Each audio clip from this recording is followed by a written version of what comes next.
কামনায় দোয়া মাহফিলের সম্মানিত সভাপতি কেন্দ্রীয় কমিটির অন্যতম আহ্বায়ক জনাব আসাদুল্লাহ চৌধুরী, মঞ্চ উপবিষ্ট আছেন আমাদের আজকে সবার দোয়া মাহফিলের প্রধান অতিথি বিএনপি কেন্দ্রীয় কমিটির অন্যতম যুগ্ম মহাসচিব জননেতা জনাব অ্যাডভোকেট আব্দুল সালাম আজাদ, মঞ্চে উপস্থিত আছেন আমাদের জাসাসের সংগ্রামী সদস্য সচিব জাকির হোসেন রূপন, মঞ্চে উপস্থিত আছেন ঢাকা মহানগর বিএনপির অন্যতম যুগ্ম আহ্বায়ক জনাব কে সেখানদার কাদের, উপস্থিত আছেন খন্দকার এনামুল হক আহ্বায়ক ঢাকা মহানগর দক্ষিণ যুবদল, লোকমান হোসেন ফকির সদস্য ঢাকা মহানগর দক্ষিণ বিএনপি, হুসেন আব্দুর রহমান সদস্য ঢাকা মহানগর দক্ষিণ বিএনপি, জনাব এস এম আব্বাস আহ্বায়ক পল্টন থানা বিএনপি এবং কাজী হাবিবুর রহমান শাকির সদস্য সচিবের দায়িত্বে পল্টন থানা বিএনপি পরিচালনা করছেন আমাদের জাসাসের দপ্তরের দায়িত্বে অন্যতম সদস্য কেন্দ্রীয় বিএনপি জাসাসের জনাব মিজানুর রহমান মিজান। উপস্থিত আমার প্রিয় ভাই বোনেরা, আসসালামু আলাইকুম।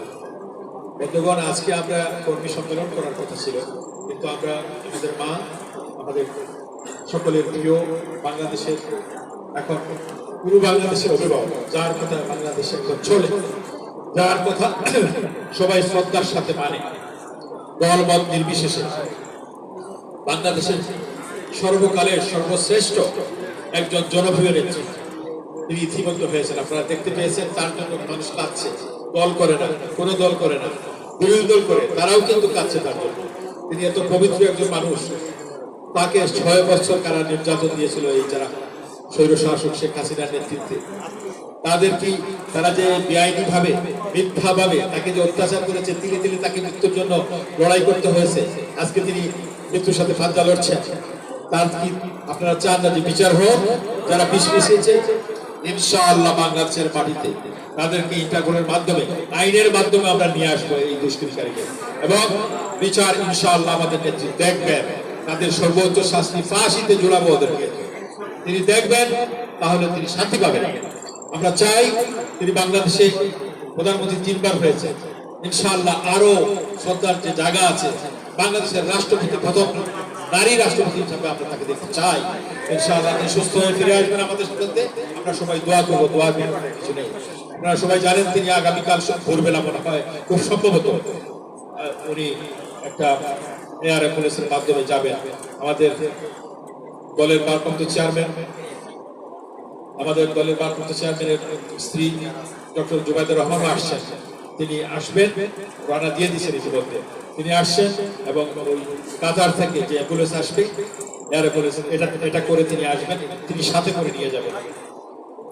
এই যে কিছু লোক মায়ের চেয়ে মাসির দরদ বেশি বলতো না, কেন আসছেন না তারেক রহমান সাহেব? এই জন্য তারেক রহমান আসতেছেন, কারণ তার মার চিকিৎসা তিনি লন্ডনে করাবেন। বুঝতে পেরেছেন?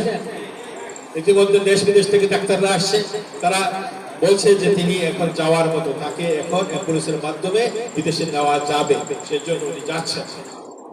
অনেকে ইদানিং শুরু করছে কি, তাকে কেন বিশেষ এসএসএফ এর এই সিকিউরিটি দেওয়া হচ্ছে, তাদের গায়ে জ্বলছে কিছু লোকে। আরে ভাই, বাংলাদেশের বর্তমানে যিনি প্রধান উপদেষ্টা, তিনি দাঁড়িয়ে কথা বলেন বেগম খালেদা জিয়ার সামনে, এত সম্মানই আমাদের নেত্রী, আমাদের মা, তিনি অর্জন করেছেন। এটা তার কাজে কোথায় এটা অর্জন তিনি করেছেন। তিনি এখন বাংলাদেশের কিছু না, আমাদের মতো সাধারণ মানুষ, কিন্তু তিনি এটা অর্জন করেছেন মানুষের কাছ থেকে। এটা মানুষ কেন কাছে? তার জন্য, তার কথা, তার ভালোবাসা মানুষ বুঝতে পেরেছে। এই নেত্রী আমাদের ছেড়ে চলে যায়, তার সন্তান যারা, আমরা তার জন্য আমরা যুদ্ধ করছি, তার কথায় আমরা চলি, তার আদর্শের সৈনিক, তাদেরকে ছেড়ে তিনি বলছেন বাংলাদেশের বাইরে আমার কোনো ঠিকানা নাই। সেই নেত্রী আমাদের নেত্রী, সেই নেত্রীর জন্য আমরা দোয়া করবো, সেই নেত্রীর জন্য প্রাণ করে আগামীকাল আমরা জাসাসের প্রতিটা কর্মী, প্রতিটা ইউনিটের আমরা রোজা রাখবো, এবং ইফতারের সময় আমরা সবাই আল্লাহর কাছে মোনাজাত করবো আমাদের নেত্রীর জন্য সম্পূর্ণভাবে সুস্থ হয়ে আগের মতো আবার হাল ধরে দেশে। সেই লক্ষ্যে আমরা সবাই প্রস্তুত আছি আগামীকাল রোজা রাখবো আমরা? ইনশাআল্লাহ আমরা সবাই রোজা রাখবো এবং ইফতার করবো যার যার ইউনিটে সবাই একত্রিত হয়ে আমরা ইফতার করবো। এক জায়গায় সম্ভব না, এত লোক আমরা সব জায়গায় দিতে পারবো না। তো আমরা জায়গায় জায়গায় প্রতিটা ইউনিটে আপনারা করবেন। সারা বাংলাদেশ করছে, বাংলাদেশের বাইরে যে সমস্ত দেশে আমাদের জাসাস আছে তারাও কিন্তু আগামীকাল রোজা রাখবে এবং ইফতার মাহফিলে তারা দোয়া দরুদ করবে আমাদের দেশের জন্য। বন্ধুগণ,